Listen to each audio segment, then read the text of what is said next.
Hello, welcome to the channel. So we shall continue from where we stopped in the previous video. The next type of statement is the non-factual statement. The non-factual statement. This is a type of statement that does not contain any fact. It may be made for a rhetorical or a figurative purpose. Sometimes they come in form of proverbs, idioms, figures of speech, and others. This type of statement should not be interpreted literally. Whenever you come across this type of statement, do not interpret it directly. Do not interpret it word for words. The meaning are in most cases hidden. The meaning are not usually on the surface. Let's see one of JAMB's sample passage on non-factual statements. I had never before that day seen our master so consumed with anger. He directed a burning look at the poor boy, who had no answer to this new battle. Without saying a single word, the master stalked out of the classroom. Needless to say, our anger was turned on the new boy, who had decided to rock the boat without taking the time to sound the water. A delegation was sent to the master to apologize to him. He was appeased. But we all noticed something rather unusual thereafter. Never again did he dwell on the issue of Africans being the cursed people. The question on the passage says, the master directed a burning look at the poor boy. This statement means A. The boy was wretched and could not pay his school fee. B. The boy was innocent of the reason for the master's anger. C. The master's eyes were on fire. D. The boy's academic performance was poor. So we are talking about non-factual statements. These statements are not fact. They are only used for a rhetorical purpose. In most cases, we said they could be idioms, proverbs, or figures of speech. So they are not supposed to be interpreted literally. They are not supposed to be interpreted directly. Now look at that word. The master directed a burning look. Burning. If we interpret this burning look directly, in a straightforward, if we interpret it literally, then we are going to be picking option C as a correct option. The master's eyes were on fire. But burning here is not used in that regard, in that sense. The word burning here shows that the master was angry, not that his eyes or his look was burning. So that means option C is not the correct option. Burning look was a non-factual statement. Also, the boy was wretched and could not pay his school fee. They said the poor boy. Poor in this case does not mean that the boy was wretched. Poor here is used based on the fact that the boy does not know the reason while the man is angry with him. The master directed a burning look at the poor boy. So the correct option is option B. The boy was innocent of the reason for the master's anger. Option B. Still on the passage and still on non-factual statement. Let's see this question. According to the passage, the master was A. Proud and unyielding. B. Eaten by anger. C. Begged by a selected group of students. D. Being stalked by the poor boy. Now, this is what I want us to look at here. The question is trying to refer to a part of the passage that says, in the first line, I have never before that day seen our master so consumed with anger. Consumed with anger is also a non-factual statement. This does not mean that the master was eaten up, was devoured by anger. It only means that the master was really angry, was really furious. So, eaten by anger, which is option B, is a direct interpretation of consumed by anger, which is actually wrong. The correct option, according to the statement, is that the master was begged by a selected group of students. Option C. The next question is still on the passage. We are still talking about the non-factual statement. See this question. From the passage, we can deduce that the boy A. rocked the boat carelessly, B. consumed the master angrily, C. made the master angry, D. was expecting a new battle. There is a part of the passage as well. Okay, needless to say, Our anger was turned on the new boy who had decided to rock the boat without taking the time to sound the water. Now, rock the boat here is also a non-factual statement. It doesn't mean that the boy was rocking any boat. In fact, there was no boat in the classroom. There was no boat in the passage. It was just a metaphor that the boy decided, although innocently, to anger the master. That is what rock the boat in this passage means. It is a non-factual statement. So we are not going to interpret it literally. We are not going to interpret it directly. And based on that, option A, rocked the boat carelessly, is wrong. The correct option is option C. The boy made the master angry. Okay, quickly, let's go to the next type of statement. This one is implied statement. Implied statement. In this kind of statement, the fact that is requested in the question is not obviously stated in the passage. It is not clearly stated by the writer. The task is for you as a candidate who is writing the examination to deduce the fact from the available information provided by the writer, provided in the passage. You are expected to reach a logical conclusion from the information given to you in the passage. There is a sample passage. Let's see this. Never will I allow myself to become a bedroom toy for any of my husband's siblings, like other women in this village whose husbands have passed on.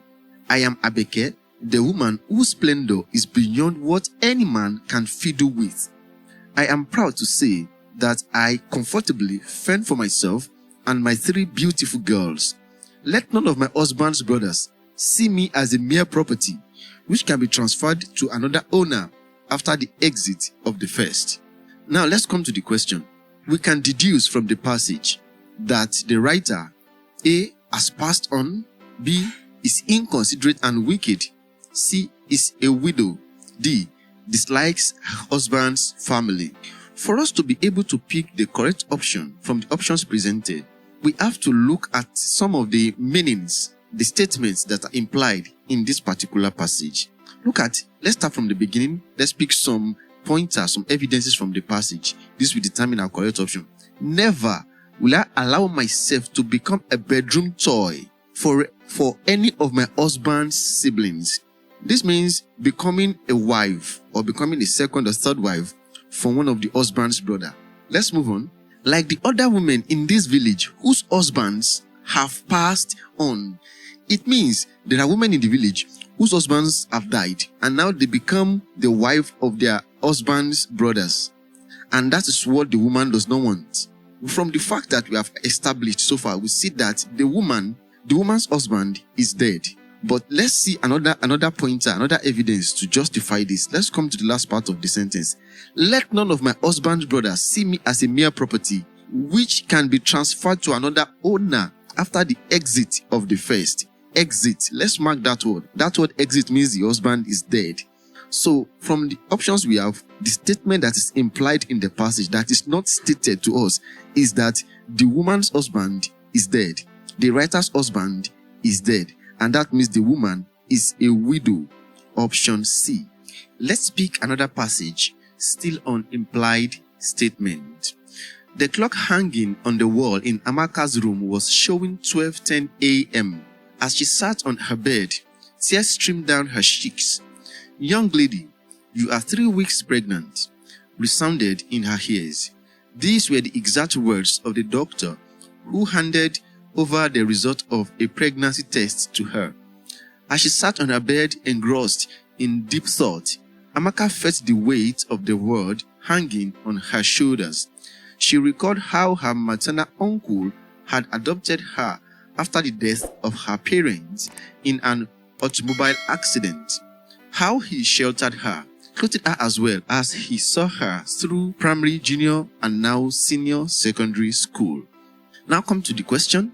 According to the passage, Amaka was A, a disobedient girl, B, an orphan, C, involved in an accident, D, forgiven by her uncle. There is a fact that is implied in this passage. Let's see. Let's come to the second paragraph of the passage As she sat on her bed engrossed in deep thought, Amaka felt the weight of the world hanging on her shoulders. She recalled how her maternal uncle had adopted her after the death of her parents in an automobile accident. This particular sentence revealed to us that Amaka's parents, both of them, are dead. But it is not clearly stated in the passage that Amaka is an orphan. But when a child has no parent, it means the child is an orphan. So option B is the correct option. That is the implied meaning of that particular sentence. Amaka is an orphan. Okay, let's go to the next type of statement. This is called statement of probability. Statement of probability. This statement is used when the writer is not sure of a particular situation or a fact in the passage. There are always evidences in the passage that suggest that the writer is not certain. In this case, no matter how much you know about the subject matter, you must not take a position of certainty.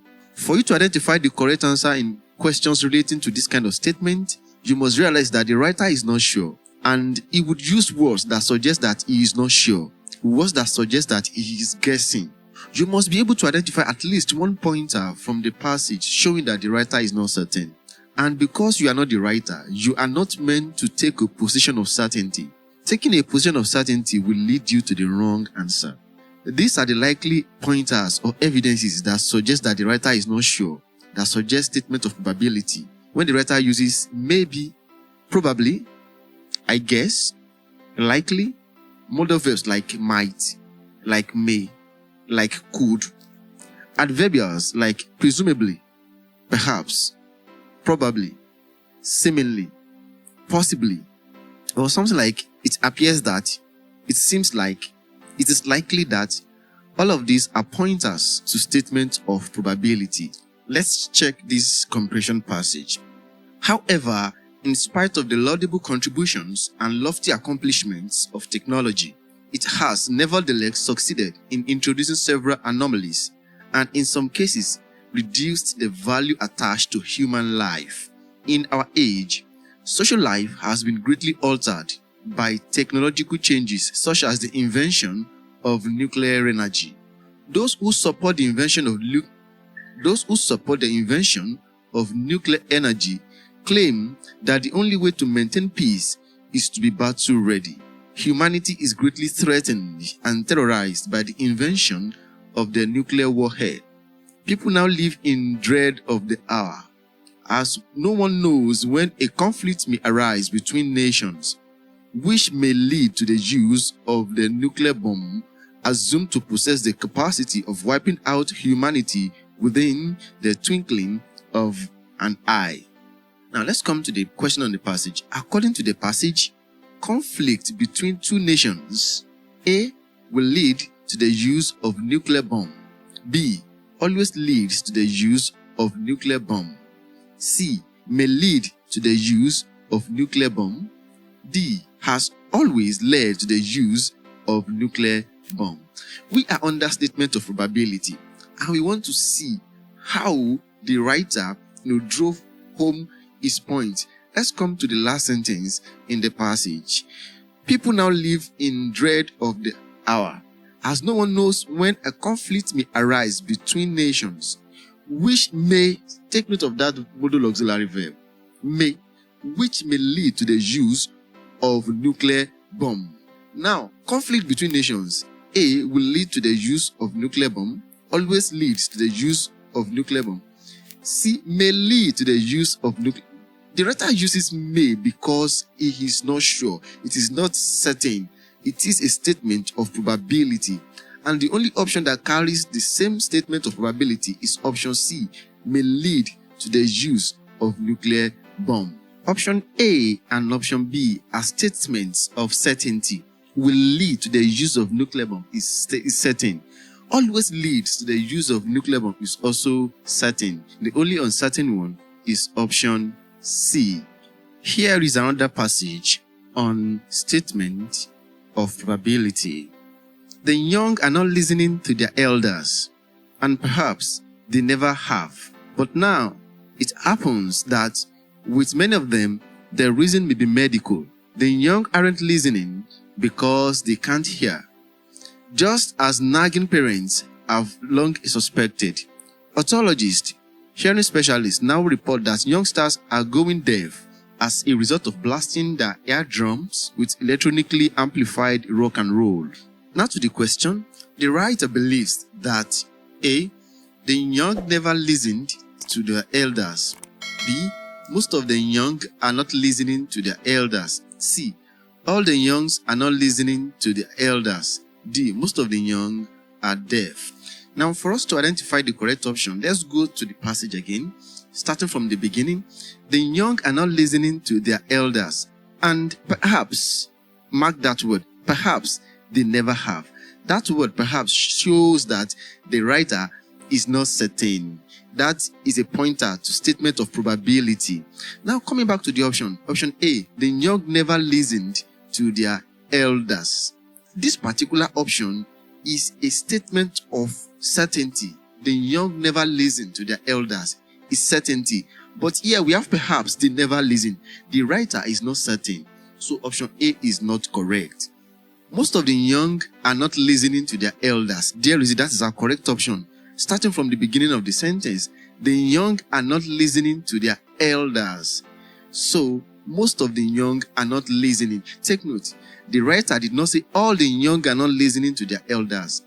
He only said the young are not listening to their elders. So option B is the correct option. Most of the young are not listening to their elders. Option C and D are not correct. Choosing any of them is an error of absolute deduction. Remember that. To the next type of statement, this is called double negative statement. Double negative. This is a type of statement that contains a negative marker and a word that contains a negative morpheme. The two negatives now become positive. For example, look at this statement. She is not unserious. Not unserious. Not is a negative marker.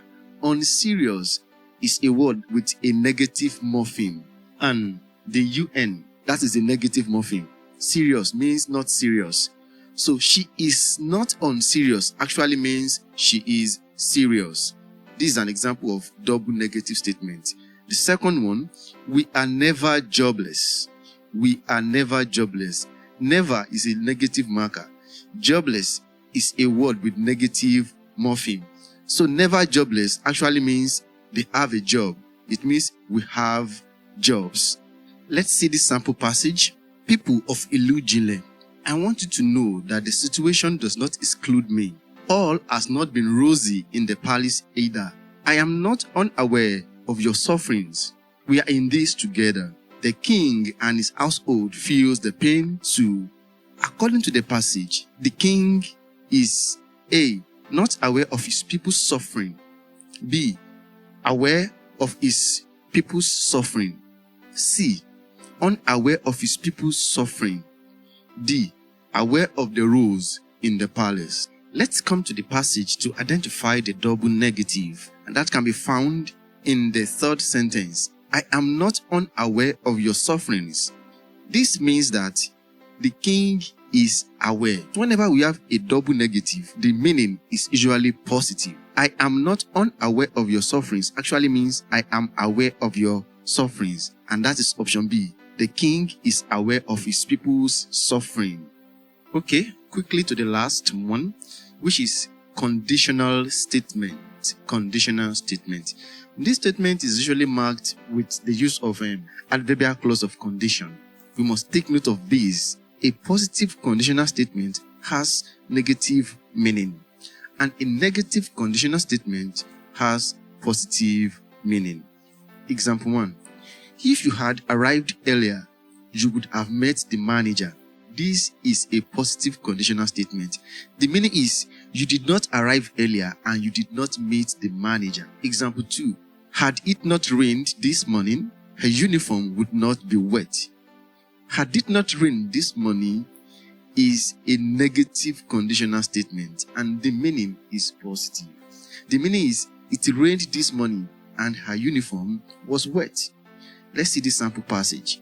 Believe me, these people have done well to accommodate us in their country, but all is far from well.